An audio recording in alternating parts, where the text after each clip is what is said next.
Bonjour à tous, bonsoir, il est 19 heures, le soleil est encore très haut dans le ciel, ça annonce encore de belles journées à venir. Ce soir, nous retrouvons Pascal, un athlète de haut niveau avec de multiples titres, de multiples records. Il va nous raconter son palmarès, ses exploits, ses expériences, et il va pouvoir partager avec nous tous ces trucs, tous ces astuces et surtout comment fait-il. Bonjour pour ceux qui nous rejoignent, nous attendons tout de suite Pascal qui va nous partager vraiment ce goût du sport, ce goût du défi et surtout comment fait-il pour nager, courir, faire du vélo, pas dans... On change, hein. le côté ultra du triathlon. Donc vraiment, aujourd'hui, nous sommes en présence d'un homme qui relève des défis, des challenges, et surtout comment est-ce qu'il se prépare mentalement pour tout ça. Et bien écoutez, le voilà, je l'invite et en direct va apparaître. Merci à tous ceux qui sont connectés pour entendre Pascal nous parler de lui, de l'homme qu'il est, du sportif qu'il est et du champion. Bonjour Pascal. Salut, ça va? Ah bah écoute, c'est un vrai plaisir de t'avoir avec nous ce soir. Vraiment un véritable honneur. Merci à toi. Et toi, comment Bah, vas-tu? le plaisir est partagé. Bah écoute, ça va. Et le beau temps est revenu, donc tout va pour le mieux. Ah oui, oui, c'est l'été qui arrive là, ça s'annonce bien, hein. Donc, Ouais, après avoir été enfermé aussi longtemps, ça va faire du bien de prendre l'air et de prendre le soleil surtout. Ouais. eh oui. Donc écoute Pascal, je vais te proposer de te présenter pour tous les gens qui savent qui tu es, mais voilà pour parler un petit peu plus grandement de toi. Merci. Bah écoute, je suis donc spécialiste d'ultra triathlon, c'est-à-dire la version très très longue du triathlon. Oui. Et j'ai 56 ans. Je suis un vieux, je devrais être à la retraite déjà, mais j'ai pas envie. Et puis, j'habite dans le Gard, donc au D'accord. soleil. Je suis détenteur de 13 records du monde et de 5 titres de champion du monde. Voilà, Oh pour là là faire là. court. Oh, Dieu. On Et rentrera dans le détail le sur, rêve, le rêve pour de multiples champions et de multiples sportifs d'accéder au record, hein. On sait bien que quand on s'entraîne chaque jour, cette médaille et ces records, surtout au-delà de la médaille, il y a le côté record qui est important. Et toi, par rapport à ce palmarès qui est vraiment très important, c'est quoi ton plus beau souvenir, ta plus belle expérience d'ultra? bah, écoute, j'en ai plusieurs parce qu'en fait, chaque ultra est toujours une nouvelle aventure. Il n'y a jamais rien d'écrit. Tout, tout est toujours repart tout le temps à zéro puisque on est quand même sur des distances qui peuvent durer de 24 heures à plusieurs jours. Ah oui. Et à chaque fois, c'est une nouvelle aventure, quoi. On sait pas, même si on connaît à peu près les distances sur lesquelles on part, enfin, on les connaît, oui. Oui. Mais il peut toujours se passer un milliard de choses durant la course. Donc tout est une belle aventure, enfin tout est une nouvelle aventure, et toutes les expériences sont bonnes, Et qu'elles soient positives ou négatives, tout est bon à prendre. Et quoi qu'il en soit, permet d'évoluer pour la suite, quoi. Voilà. Donc j'ai des beaux souvenirs. Mon premier titre de champion du monde, par exemple, mon ah ouais. premier record du monde, peut-être. Mais après, toutes les courses Oui, toutes sont les bons expériences. souvenirs.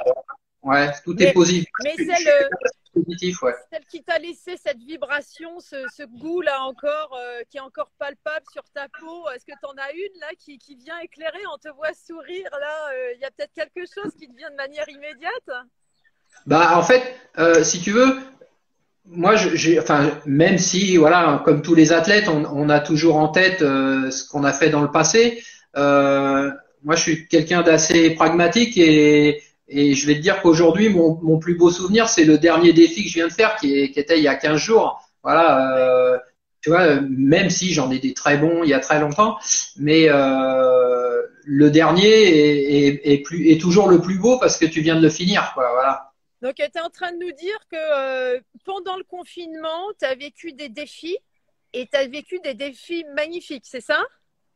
Bah, magnifique. Il n'y avait pas le soleil, il n'y avait pas les voyages et tout ça. Mais ouais, c'est toujours comme je le disais tout à l'heure, une nouvelle aventure, un nouveau défi, Oui. un nouveau dépassement de soi. Et ouais, le dernier défi, c'était assez sympa. En plus, c'était pour le personnel soignant, donc déjà, il y avait une motivation supplémentaire. Ah, Euh, C'était pratiquement retransmis presque, pas en permanence, mais sur les réseaux sociaux. Donc en fait, j'avais des lives avec les gens, même en pleine nuit, les gens venaient se connecter, ils mettaient le réveil à sonner pour venir m'accompagner et tout. c'est quoi Donc alors c'était ce défi? C'est quoi ce défi pour les soignants en pleine nuit?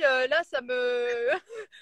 Tu nous racontes un petit peu de comment est-ce que se cadrait un petit peu ce défi? Parce que là, on est en plein confinement. Ça, quoi, c'est une idée qui sort de ta tête en te disant, tiens, je vais me challenger, tiens, je vais faire pour le personnel soignant. Comment ça se passe? Voilà, tu as le sourire, t'es un champion renommé. Qu'est-ce qui fait que tu fais ce défi-là? Alors, déjà, il faut savoir que moi, j'ai 2000 idées dans la tête et dès qu'on me fait une proposition, bam, j'ai tout de suite quatre cinq trucs qui sortent, voilà, donc toujours un peu blagué. Et donc, normalement, s'il n'y avait pas eu le confinement, je devais m'attaquer à un gros challenge qui devait commencer en mai. D'accord? Et donc, voilà, donc malheureusement, confinement oblige, tout est foutu par terre. Et je venais de rencontrer un partenaire, d'ailleurs, je vois qu'il est là sur le live, là. Bonjour! Je un partenaire qui m'avait dit Pascal, nous on te suit, etc. Bon, et du coup on se retrouve confiné. Donc on s'appelle. Il me dit Pascal, t'as pas une idée, faut qu'on fasse un truc. Bah j'ai dit oui, pas de problème. Attends, j'ai une idée, je vais t'en faire une tout de suite. Mais il me dit on le fait au profit du personnel soignant. Bah génial, Ah, encore mieux. c'est chouette ça. Donc voilà. Donc lui il bosse avec des grosses boîtes comme Miel, DeLonghi, Kenwood, enfin tu sais des grosses marques d'électroménager. Ok. Et il me dit moi je peux les solliciter eux pour qu'on offre du matériel au personnel soignant pour qu'ils soient un peu dans de meilleures conditions pour bosser parce qu'il faut Dans savoir que un par exemple confort plus voilà, serein, plus les gens sont acceptable. obligés de payer leur café quoi, tu vois, à un moment Ouais, c'est grave. ouais. Donc il me dit donne-moi une idée. Bah écoute, normalement au mois de juillet il y a le Tour de France. Si tu veux, on prend toutes les étapes du Tour de France et je les fais. J'en fais une ou deux par jour en fonction, parce que j'avais mon gamin quand même une ou deux fois dans la semaine.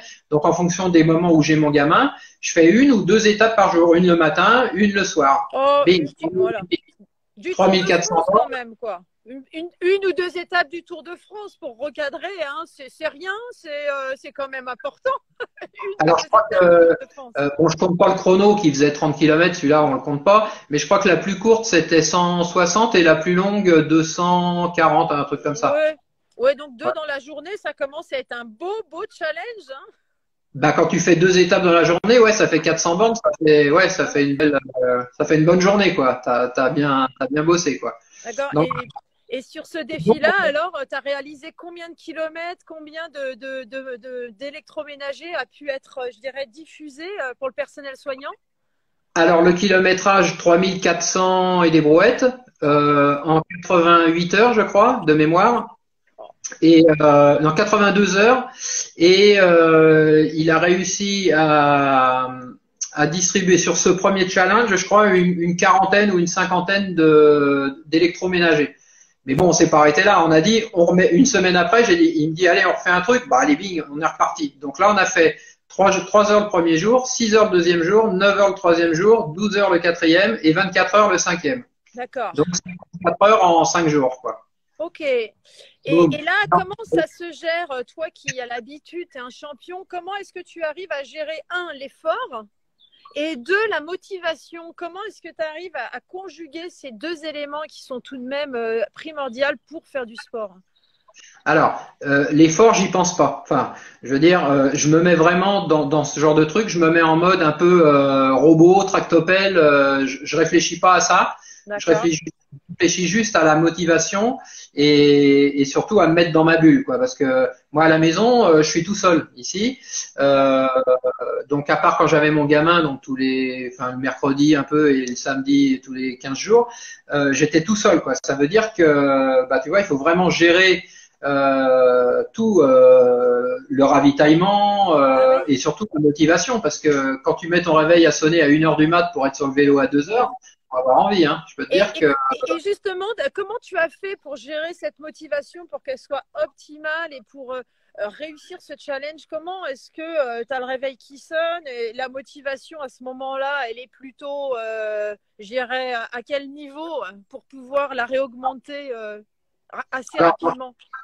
en général, moi, quand je me lance un défi, dans mon vocabulaire, abandonner, ça n'existe pas. Donc déjà, pour moi, si je dis je vais faire 2 heures, 6 heures, 3 heures, machin, 12 heures, 24 heures, je sais que je vais les faire.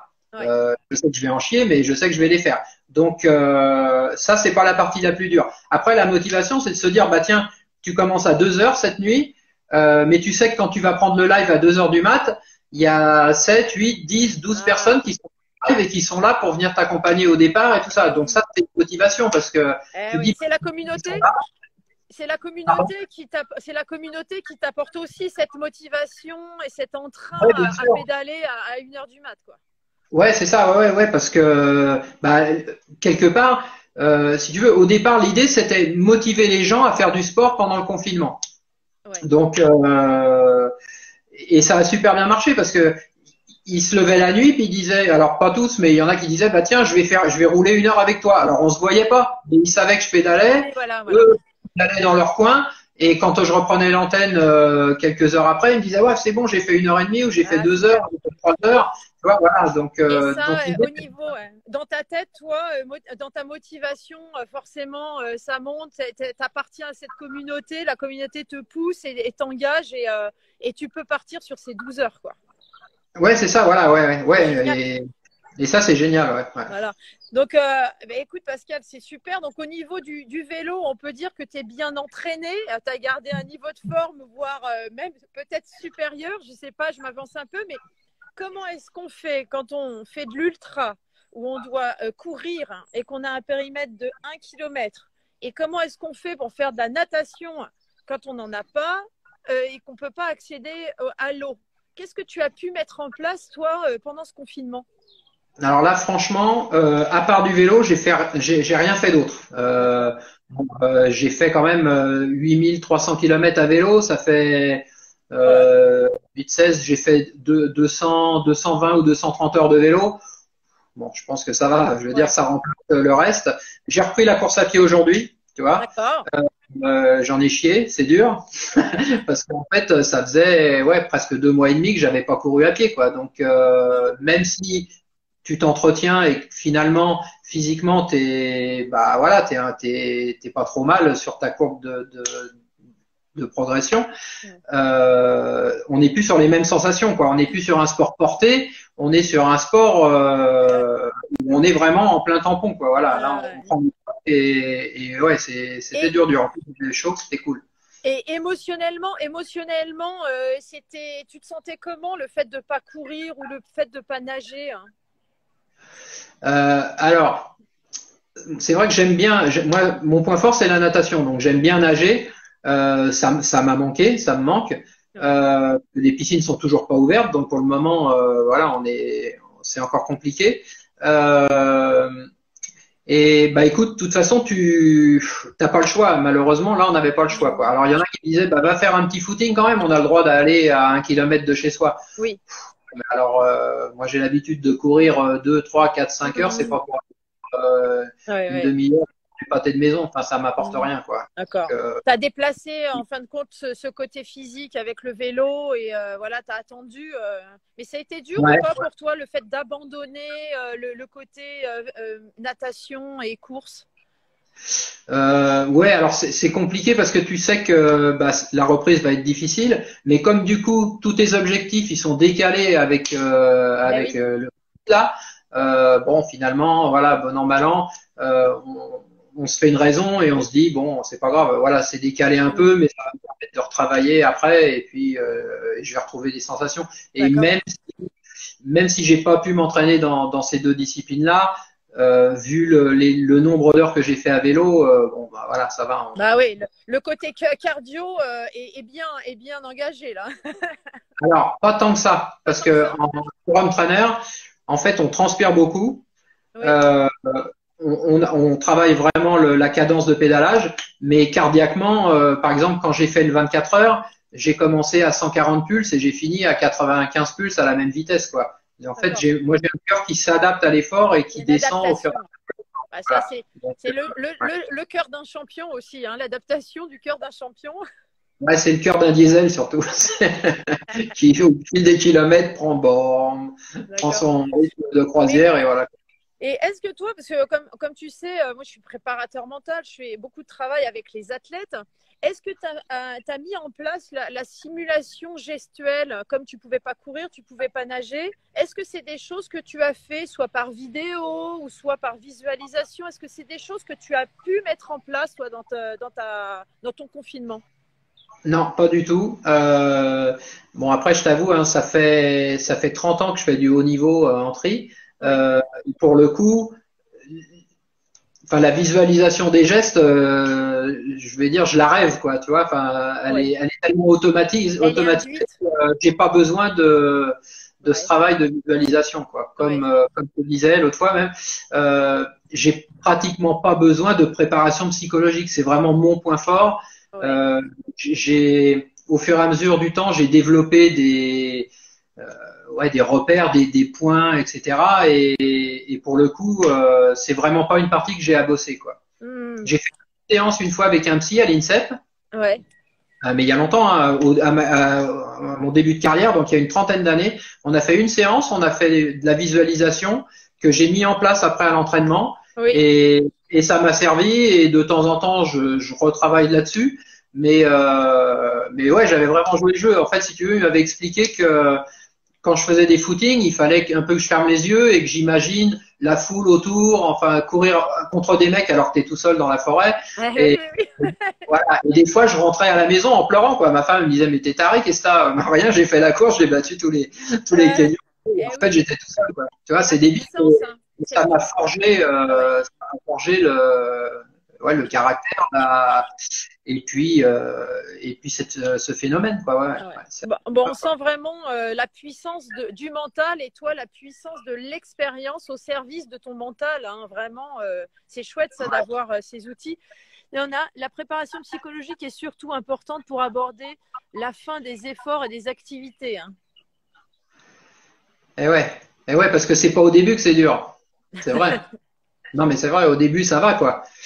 C'est l'accumulation qui fait que, à un moment, il faut que tu ailles puiser là-haut dans tes réserves. Et moi, je dis toujours que le travail psy, enfin, le travail de la tête est pratiquement plus important que le travail physique. C'est-à-dire que à entraînement égal, c'est celui qui a le plus la tête qui sera devant, quoi. Même si l'autre est plus fort, voilà. Après, c'est vrai que selon le sport, des fois, le côté arriver à rentrer dans une bulle de concentration est importante sur le côté mental, parce que quand tu as des courses qui durent que 10 secondes comparé à des courses qui peuvent en durer 12, forcément, le mental sur le avant et à l'instant présent est quand même essentiel. Mais c'est vrai que sur ta spécialité, le mental, le switch qui est réalisé quand ça commence à être, quand on est dans le dur, c'est vraiment intéressant. Et d'ailleurs, toi, Pascal, est-ce que tu pourrais nous partager les astuces ou les trucs que tu mets en place, toi, et qui te permettent de performer? Alors, à quel niveau? Quel niveau physique, mental? Comme tu veux, tous.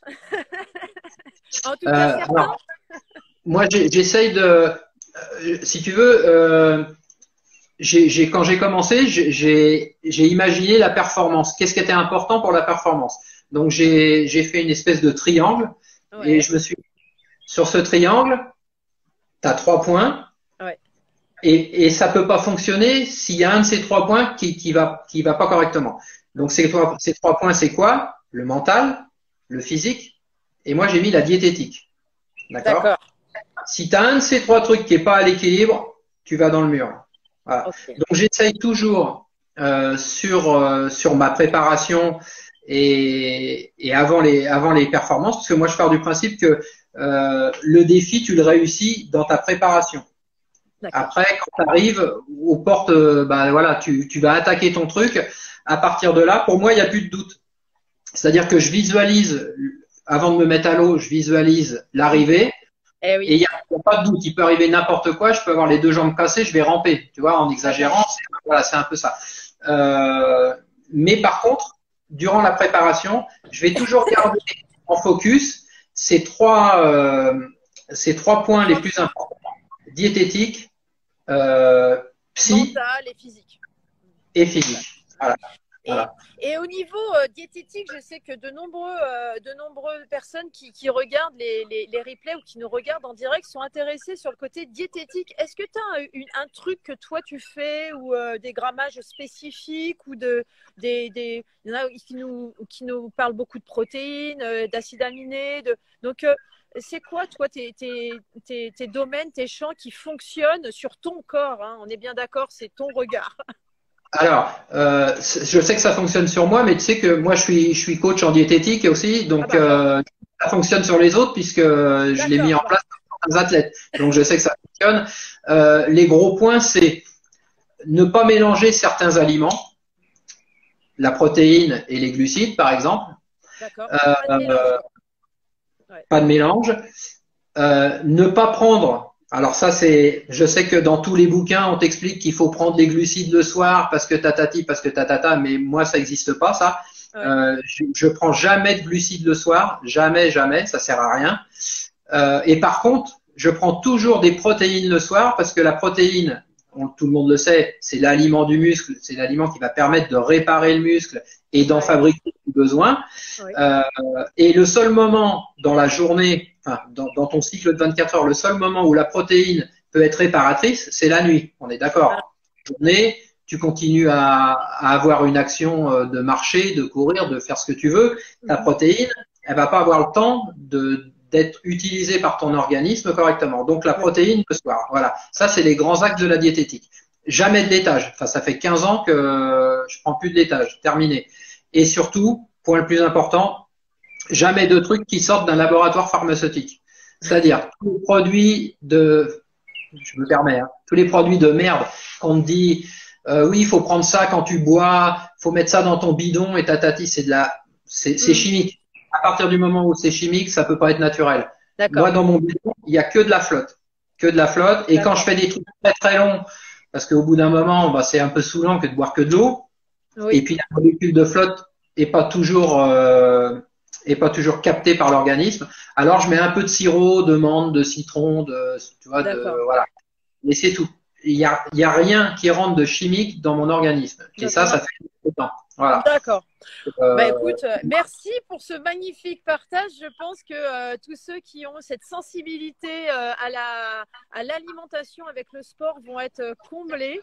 Et est-ce que tu as d'autres choses à nous partager qui te feraient plaisir?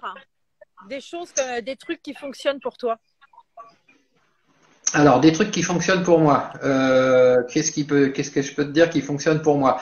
Le sommeil est important. Et le repos est important. Voilà, ça, c'est les athlètes que je coach aussi. Souvent, ils ont tendance à dire: ah, mais t'as pas besoin de me mettre de repos. Si, t'as besoin de te mettre du repos. Il faut vraiment assimiler, et ça c'est hyper important, que le repos c'est de l'entraînement. Oui. Ça, les gens ils pensent: ah mais non, le repos je perds mon temps. Et j'étais comme ça avant, donc c'est pour ça que je me permets de le dire. Il faut à tout prix assimiler que si tu te reposes pas, à un moment ton corps il va exploser. Oui. Alors c'est une image bien entendu, mais on va se blesser, Enfin, tu vois, il va toujours y avoir un petit truc qui va venir enrayer la machine.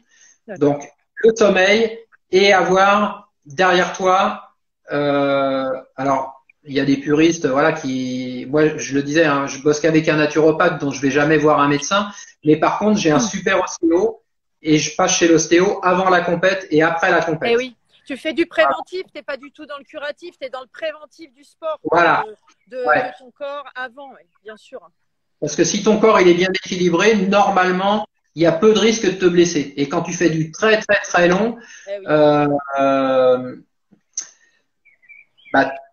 même, tu as plus de chances de pouvoir blesser, tu vois, des tendinites, des machins comme ça. Et si vraiment tu amènes du naturel à ton corps au niveau de ton alimentation et qu'en plus tu es suivi médicalement par un ostéo, enfin quelqu'un qui va mètres d'aplomb, normalement, tu as peu de chances de te blesser déjà. Voilà. Ouais. Bien sûr. Alors, on a une question, là, je vois.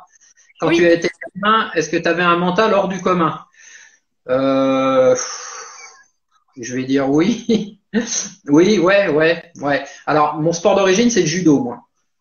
D'accord? À 15 ans, j'étais ceinture noire et à 15 ans, j'ai commencé à aller à l'INSEP, m'entraîner avec les mecs qui, à l'époque, étaient des superstars. Thierry Ray, Jean-Luc Rouget, Vachon et j'en passe, et des meilleurs. Et quand j'avais 15 ans, donc, même si j'avais déjà ce gabarit, je faisais 1m78, 75 kilos déjà à 15 ans, tu vois, donc j'avais un beau bébé.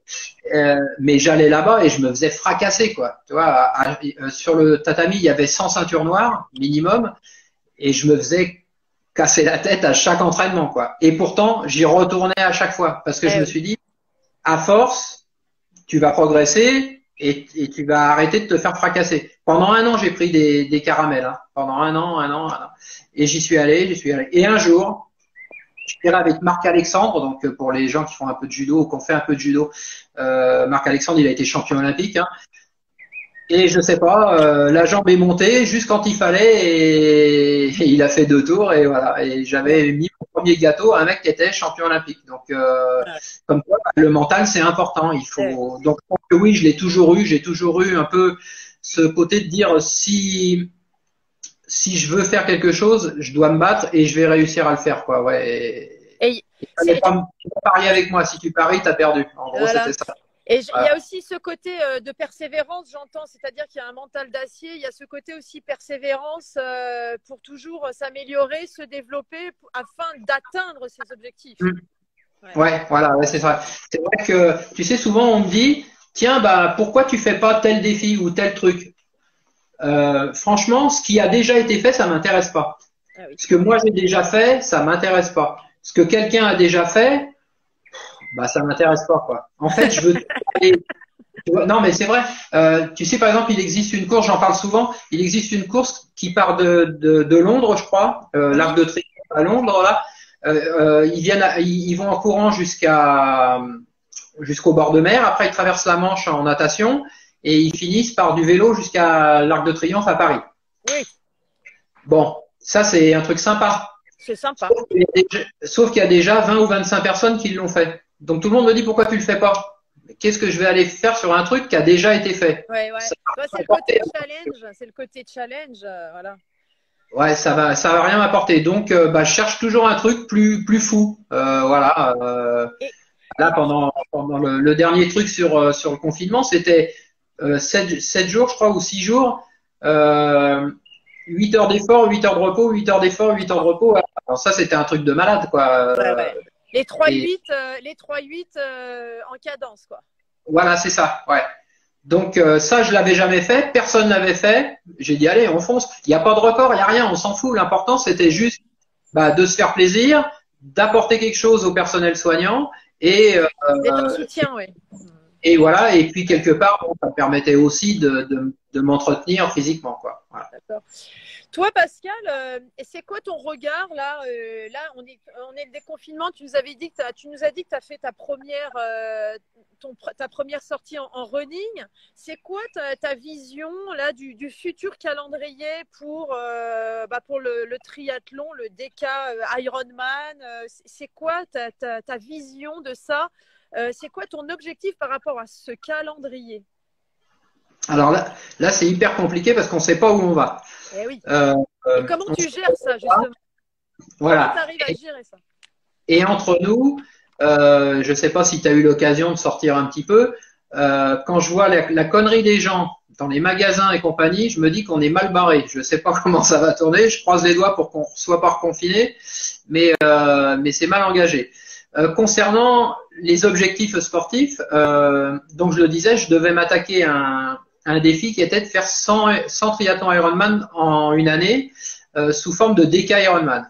Oui. Je devais commencer en mai à la foire de Paris, puisque c'est sur appareil en fait, hein, c'est pas sur la route, c'est sur home trainer et sur tapis de course. Je devais donc commencer à foire de Paris et finir en 2021 à foire de Paris. Bon, pour le coup, tout tombe à l'eau.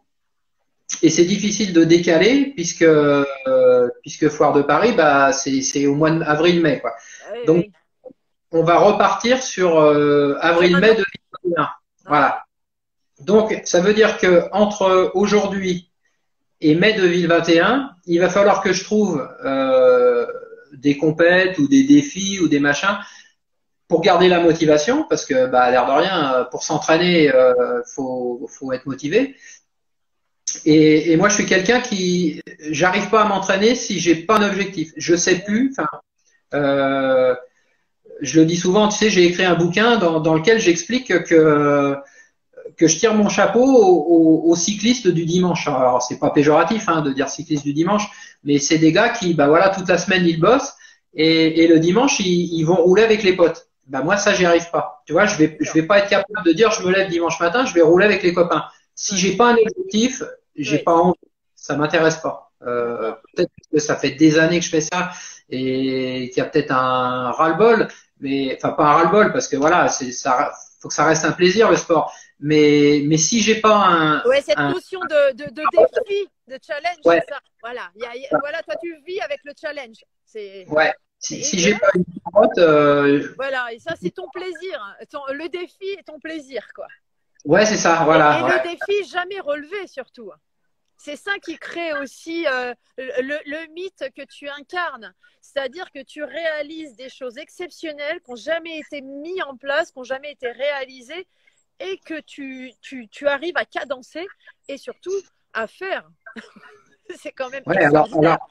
alors c'est un double boulot, hein, parce que il y a donc la partie sportive et il y a aussi la partie organisation, parce qu'en fait, jusqu'à maintenant, je me chargeais de tout. J'organisais, je trouvais enfin, je cherchais les partenaires, les relations médias, la prépa, machin, et c'était un vrai merdier, quoi. Faut appeler un chat un Ouais. chat. Là, j'ai la chance d'avoir donc ce nouveau partenaire, la Fadies, qui est un mec extra et qui du coup bah, me file un gros coup de main. Et je suis réserviste à la Légion et la Légion étrangère me donne aussi un coup de main pour mettre en place certains des événements parce que pour D'accord. eux, bah, c'est important le rayonnement et pour le recrutement puisque mon job c'est le recrutement pour motiver des gens à venir signer à la Légion, etc. Bah, voilà. Donc, D'accord. tu vois, donc c'est un peu plus facile maintenant parce que du coup j'ai deux trois entités qui me donnent un coup de main, mais ça D'accord. reste quand même un gros boulot. Donc il faut tout organiser, tout prévoir, tout penser et en plus t'entraîner. Donc il y a des moments, je peux te dire que Bah 24 heures c'est ouais, pas ouais, on peut pas être sur tous les fronts, hein, forcément, ça. mais moi j'ai besoin que tu m'éclaires, Pascal, comment ça se passe? T'es multiple recordman du monde. Tu as des titres de champion du monde, tu as des titres de champion d'Europe. Comment ça se passe? C'est à toi de frapper à la porte des sponsors, des partenaires. Est-ce que tu peux nous éclairer un petit peu là-dessus de comment est-ce que tu dois, œuvrer là-dedans? J'ai l'impression que tu es vraiment l'acteur de pouvoir faire ces défis. Au-delà d'être l'athlète, tu es aussi le chercheur. Ouais, alors ça c'est la partie la plus compliquée parce que autant je suis passionné de ce que je fais, j'aime en parler. Enfin voilà, tu le vois quand on échange, voilà, je suis passionné, j'en parle facilement, etc. Autant aller démarcher un partenaire, pour moi c'est hyper compliqué. Demander de l'argent, j'ai l'impression de me prostituer. Et pourtant, pour monter une opération, par exemple les 10 DK Ironman, chaque DK va coûter 15 000 euros à peu près, tu vois, parce qu'il faut que je paye un community manager, un photographe, un vidéaste, un toubib, enfin un toubib, un masseur, quoi, un speaker. Enfin, tu vois, c'est un gros barnum, quoi. Alors si moi je gagne rien, si ça me rapporte zéro, je suis obligé quand même de payer des gens. Et Bien donc c'est sûr. un budget. Et ça, c'est pas gratos. Mais bien sûr. Après, il y a les hébergements des gens, la nourriture des gens, ça dure 8 jours non-stop, quoi. Enfin, tu vois, c'est vraiment un gros truc. Et cette partie, pour moi, elle est hyper compliquée parce que parce qu'aller voir les gens et leur demander de l'argent, même si ça me paraît légitime, enfin voilà, t'es champion du monde, tu peux te permettre de demander, mais c'est Ouais. hyper compliqué, d'autant que maintenant, c'est encore plus dur, parce que quand tu vas voir un partenaire, il te dit plus, ah monsieur, c'est quoi votre palmarès? Ah ouais, c'est pas mal, bon, on va vous aider. Non, non, ils te disent, vous avez combien de followers sur Twitter, sur Facebook, sur Instagram? On va plus te prendre en tant qu'athlète avec une image valorisante de ce que tu peux apporter d'un produit. Non, Sur on la va te raison. prendre parce que tu as plein de gens qui te suivent, même si tu es une chèvre, bah c'est pas grave, on va donner plus facilement des godasses à quelqu'un qui a, je sais pas, 15 000 personnes qui te suivent sur Insta, plutôt qu'à toi qui va vraiment les tester ces chaussures, tu vois. Enfin, je dis ça parce que les chaussures, on en parlait il y a quelques jours avec un autre Ben oui, athlète. parce que c'est Et, quand même. il me disait, bah, j'ai même pas une paire de godasses. Bah ouais, vieux, et moi c'est sûr que je les use les chaussures en plus. Donc, Bah mais oui, ouais, ouais. pour un équipementier, c'est vachement important de pouvoir dire, bah voilà, nos chaussures, elles sont capables de tenir X centaines de kilomètres avant d'être cramées, quoi. Oui, oui, et puis j'ai l'impression que il y a plus cette quoi. En tout cas, dans ce que tu dis, il y a il y a la valeur sport et la représentation de l'essence du sport à l'international et sur ce côté, je dirais, résonance de valeur, et pas forcément ce qui est prioritaire dans le sponsoring. Bah plus maintenant. Plus maintenant, c'est fini. Mon premier sponsor, je vais te raconter, tu vas voir, c'est assez marrant. En 1990, quand je m'attaque à mon premier record du monde, j'ai pas de palmarès. J'ai un palmarès en judo, mais j'ai pas de palmarès en triathlon. J'ai fait 80e à Nice. Enfin voilà, donc tu vois, rien d'exceptionnel. Et pour le Téléthon, je me dis, tiens, je vais m'attaquer à un record du monde. Et je démarche quelques partenaires et j'appelle ASICS. ASICS arrivait juste en France. Ça faisait 6 mois qu'ils étaient en France. J'appelle ASICS et le gars il me dit, bah écoutez, venez me voir, vous me présenterez votre projet, on va voir. Et je vais le voir. Je lui explique mon truc et tout ça, et puis j'étais pas à l'aise, quoi, tu vois, c'était pas mon truc, voilà. Ouais. Et il m'écoute, et il est là derrière sa chaise, il avait à peu près mon âge, hein. Puis bon, tu vois, il laissait rien transparaître. Et quand j'ai eu fini, il me dit bon bah écoute, t'as l'air complètement à la masse, mon pauvre, mais t'as une bonne gueule et t'as l'air sympa, et je vais t'aider. Et ils m'ont aidé. Et Bon, ils bah, m'ont c'est sympa déjà. Merci, Azix. c'est cool. Au moins, tu vois, voilà, c'est une vraie relation. Tout de suite, boum, il y a quelque chose Il y a de qui l'humain. marche, tu vois. Il y a de Voilà. l'humain, il y a de la valeur sport, quoi. Voilà. Et du coup, donc, ils m'ont équipé. Ils sont venus sur le défi. Ils ont amené des trucs ASICS, jaune fluo, vert fluo, qu'ils ont filé à tous les gens qui couraient avec moi, tout ça. France Télévisions est venu filmer. Ils ont eu, je sais plus, 1 minute 30 d'antenne plein pot avec du ASICS partout. Et il m'a dit, t'es sponsorisé à vie. Sauf que le jour où lui, il est parti, et ben derrière, tu vois, le directeur marketing change, c'est plus la même personne, et c'est toujours une affaire d'hommes, enfin de gens, quoi, tu vois, voilà. Il y a le côté Et, histoire qui a un petit peu été oublié, apparemment. ouais, bon, mais bon, alors après, le directeur Europe, c'était un pote, on avait fait sport-études judo ensemble, donc ça a aidé. Mais là maintenant, il y a une nouvelle entité chez ASICS, et c'est un peu compliqué d'arriver à leur dire, bah les gars, moi j'ai fait plein de trucs pour vous. Je pense être un bon ambassadeur parce que je peux parler facilement de vos produits puisque je les utilise et je suis super bien dedans et ça fait 30 ans. Mais il y a pas le match qu'il y avait à l'époque, quoi. Parce que tu envoies un mail et le mec il reçoit un mail, il en reçoit 100 par jour et finalement bah il en a rien à foutre. Voilà. Alors que si on se voit, on en parle et peut-être que là ça accroche, quoi. Voilà. Donc en fait c'est toujours pareil, c'est toujours une histoire de match, quoi. D'humain. Mais... Et toi, Pascal, au niveau de tes accessoires, c'est combien de paires de chaussures par an dont tu as besoin? C'est combien de paires de chaussures de vélo? C'est combien de vélos par an? C'est combien de maillots de bain que tu utilises? Parce que le sponsoring, c'est ça. Ça peut être, voilà, c'est pas forcément financier. Il y a aussi ce Oui, côté bien sûr. échange de matériel. Ouais. Toi, tu as besoin de combien de paires de chaussures par an entre l'entraînement et la compétition? Alors, suivant les années et suivant ce qu'on fait. Bon, on va prendre l'exemple là des 10 DK, puisque c'est voilà, Bien c'est ça le sûr, plus. c'est le défi qui arrive. Voilà, donc là on part sur 4300 km à courir sur la compète, enfin sur les challenges, plus la préparation. Ça veut dire facilement 8 ou 9000 km à courir. On sait qu'une paire de chaussures, enfin c'est des spécialistes comme ASICS justement qui disent ça. Une paire de chaussures, au bout de 6 ou 700 km, elles sont râpées, quoi. L'amorti est plus valable, etc. En plus, moi, je suis pas un coureur qui fait 25 kilos, donc il y a un bon amorti. Ouais, disons que je passe facilement une paire à une paire et demie par mois, quoi. Voilà. D'accord. Donc c'est un budget, Mais Voilà. bon, c'est un budget à prix public, c'est pas un budget à prix coûtant, quoi. Voilà. Ok. Ok, Et en donc ça vélo, fait quand même pas mal ça fait ouais, quand même ouais, pas mal d'accessoires. Forcément, quand on a des objectifs haut niveau, avec des challenges haut niveau, il y a besoin d'accessoires en quantité assez, je dirais, important. Forcément, ouais, ça va de soi. C'est un peu comme ce triangle dont tu nous parlais avec cet équilibre. ouais, Forcément. complètement. Donc Ouais. toi, Pascal, qu'est-ce que tu veux pour toi, pour l'année, je dirais, de ton challenge qui a été déporté, mais qu'est-ce que tu veux pour toi cette année, hein, sportivement, dans tes challenges? Moi, je veux continuer à me régaler, je veux continuer à me faire plaisir, je veux continuer à amener du plaisir aux autres parce que quelque part, tu sais, quand tu vois dans les yeux des autres qui sont contents pour toi, que ça les motive à faire du sport, Eh ouais. euh, voilà, que potentiellement, après, ils peuvent t'appeler pour te demander des conseils parce que voilà, ils savent que t'es coach et bah, pour le coup, ça peut être Bien sûr. ça peut être intéressant pour les conseiller, etc.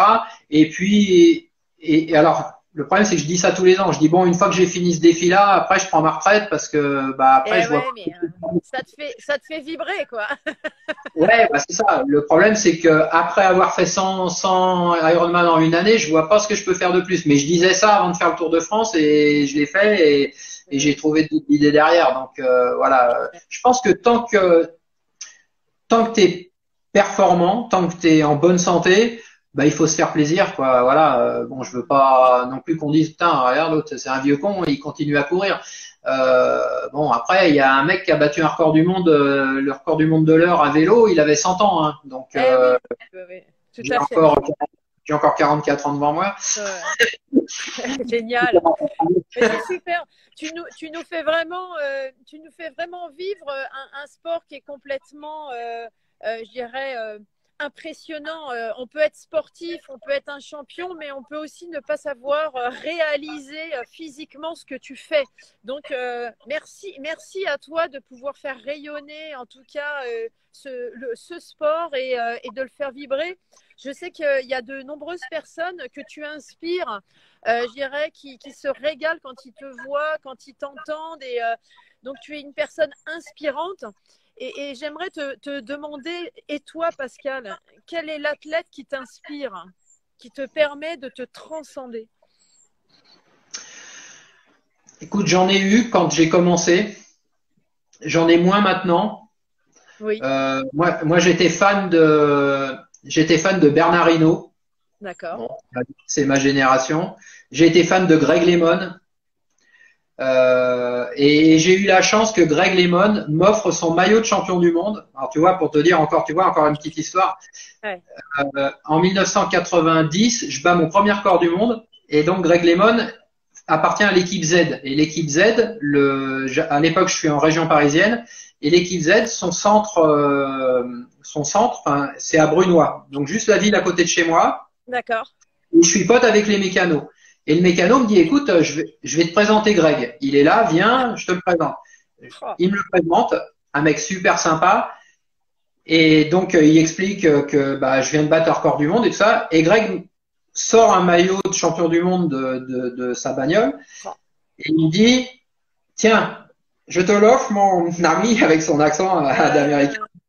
Peut-être un jour tu porteras pour toi, peut-être un jour, on sait jamais. Et ben, quand je suis allé au championnat du monde la première fois, j'ai emmené ce maillot. Ah ouais. Donc c'était pour un DK Ironman, ça a duré 8 jours et je dormais 2 heures toutes les nuits à peu près. Et j'avais tout le temps ce maillot à côté de moi. Ah Et ça a ouais. été ma motivation pendant toute la course et rien pouvait m'arriver, quoi, tu vois. Puis là, il y avait des bonnes ondes, là. Il y avait Ouais, des ouais. belles ondes, ouais. C'est Et tu ça. vois, des fois la vie, elle est faite de petits trucs comme ça. Tu rencontres un mec qui va te dire un mot, qui va te, Ah ouais. Une et heure dans toi, ça ta va vie, te quoi. motiver. Voilà. Tu l'as rencontré une heure et ça t'a permis de te transcender de nombreuses fois, quoi. Voilà, ouais, c'est Oh, fou, hein. c'est C'est pas grand-chose. formidable. Et c'est formidable. C'est formidable. C'est pour ça que j'essaye toujours d'être ouvert aux gens. Tu vois, quand les gens viennent me voir, même si des fois je suis fatigué après une course ou n'importe Ah, quoi, envoyer chez les gens, je vais rester avec eux, à les écouter. Des fois, ça me saoule un peu, mais tu vois, je vais être là, je vais être à bien l'écoute sûr. Oui, oui, parce que parce que tu les inspires, voilà. Voilà. voilà, moi, j'aurais donné le déclic à cette personne et Et donc, bah voilà, je me dis, Greg m'a écouté, moi j'écoute les autres et ça me paraît tellement normal. Ah, c'est chouette. C'est aussi ce côté de la transmission. C'est aussi une belle valeur, le sport, c'est aussi ce côté transmission. Toi, le fait de cette rencontre t'a transmis quelque chose que tu as gardé aujourd'hui. Tu es dans le rôle aussi de transmettre à une autre génération qui va transmettre, ainsi de suite. Et c'est ça aussi la beauté du sport et la beauté de ce rayonnement à travers le monde. C'est génial. Une petite, je dirais, chose du sportif en lien avec l'homme. Est-ce que toi, tu t'entraînes en musique? Alors, quand je m'entraîne à l'intérieur sur Home Trainer, oui. À D'accord, l'extérieur, non, d'accord. parce que c'est hyper dangereux.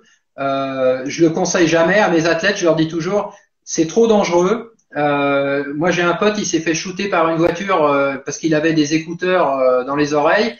Il a traversé la route et bing, il est monté à 4 mètres et il est mort, quoi. Alors qu'il venait de Ah, sortir d'accord. d'un cancer, il s'était battu depuis des années, depuis qu'il était môme, pour sortir d'un cancer, d'une leucémie. Il sort de la leucémie, Ouais, donc, il est gardien de la paix, il réussit le concours de commissaire, il rentre à l'école de commissaire et bing, il va faire un footing et il se fait foutre en ah. l'air. Donc, Donc, la musique voilà, pour c'est toi à dangereux. l'intérieur, mais pas à Ouais. l'extérieur. Quand il n'y a pas de Intéressant. danger. C'est le Euh, côté sécuritaire, pour la quoi. sécurité. Il y a Ouais, bien. tellement, les gens sont de plus en plus pressés sur les routes. Ils n'hésitent pas à te raser en vélo sans Hmm. même réfléchir que s'ils freinent derrière toi, ils vont perdre 15 secondes, mais s'ils te foutent en l'air, ils vont perdre 2 heures ou 3 heures Eh en oui, gardant la compagnie, quoi. bien sûr. Et ça rentre pas jusqu'à là-haut des fois. D'accord. Ça rentre pas énervé, quoi. Ok. Donc, Merci Pascal, on arrive bientôt à la fin du live. Je te remercie de ton regard. Est-ce que tu aurais un message à faire passer à tous ceux qui t'ont écouté, qui te suivent, que tu inspires, qui vont peut-être regarder le replay? Quel est le message que tu aimerais faire passer? eh ben, faites du sport, même si c'est pas pour la performance, faites-vous plaisir. Et si d'aventure vous rêvez de devenir un champion ou quoi que ce soit, mettez toutes les choses, enfin toutes les chances de votre côté pour réussir. Écoutez pas ce que les gens vont vous dire, de dire oui, mais il y a tellement de jeunes, je connais tellement de jeunes qui disent ah bah j'aurais pu faire ça ou j'aurais pu être pro ou j'aurais pu. Non mais avec j'aurais pu, on fait rien du tout. Ouais. Tu as les possibilités, tu as envie de le faire, fais-le, essaye, 1 an, 2 ans, au pire c'est pas grave, tu te La plantes, au persévérance. moins tu as essayé. Voilà, vaut mieux vivre avec des, comme on dit, vivre avec des regrets que bon voilà, faut y aller quoi, faut la vie elle est courte, hein, on sait jamais ce qui peut se passer. Eh oui. Faut foncer. Moi, des fois, on me dit, ah, mais tu vas t'arrêter quand? Eh ben, je m'arrêterai quand je pourrai plus. Là, pour le moment, je Ouais. peux. Ben, j'y Je vais, je peux, fais. ben voilà. Ben, c'est Voilà, chouette. ça fait plaisir. Ok. Ben, merci pour ce beau message. Ah, c'est moi qui t'en Est-ce qu'il y prie. a un message que tu voudrais faire passer aux réseaux sociaux ou à tous ceux qui sont en contact avec des sponsors, peut-être? Eh ben, le message à faire passer sur les réseaux sociaux, c'est suivez-nous, enfin, suivez les athlètes sur leur page Facebook, Instagram, Twitter. Alors, pas spécialement moi, hein, tous les athlètes, voilà. Parce que quand, je le disais tout à l'heure, hein, quand on va voir un partenaire, la première chose qu'ils regardent, c'est combien vous avez de followers sur les réseaux sociaux. Ils s'en foutent de notre palmarès. Donc, bah, cliquez, dites-le à vos potes, dites tiens, ce mec-là, il a l'air Le cool. clic, le Voilà, pouvoir, le c'est pas pouvoir du grand-chose. clic. Et puis ça peut apporter à tout le monde. Et puis Ok, voilà quoi. Voilà. très bien. Alors j'ai vu que demain tu recevais Philippe Croison. C'est un Oui, super mec. On se connaît un peu. On s'est rencontrés chez Drucker parce que tu sais que moi je suis parrainé par Michel Drucker qui est un mec génial. Et on s'est ouais. rencontré avec Philippe qui est vraiment un mec super sympa. Donc je pense que tu vas te régaler parce qu'il est plein de conneries. Bah écoute, super, ouais, bah écoute, c'est la transition. En tout cas, merci, merci Pascal de ton sourire, de ta bonne humeur, de la vision que tu as du sport, de son fonctionnement et de ton investissement et surtout de son rayonnement à travers, un, le territoire et deux, les territoires internationaux. Merci à tous de nous suivre, de pouvoir faire des commentaires en direct et de pouvoir poser des questions. N'hésitez pas si vous avez toutes des questions sur la préparation mentale ou l'optimisation de la performance, c'est possible aussi. Et demain, comme le disait Pascal, je recevrai Philippe Croison, aventurier, conférencier, auteur, sportif, aussi un homme de challenge et de défi. Donc rendez-vous demain à 19 h. Et merci à Pascal. Salut. Avec plaisir. Ciao. Bonne soirée. Au revoir.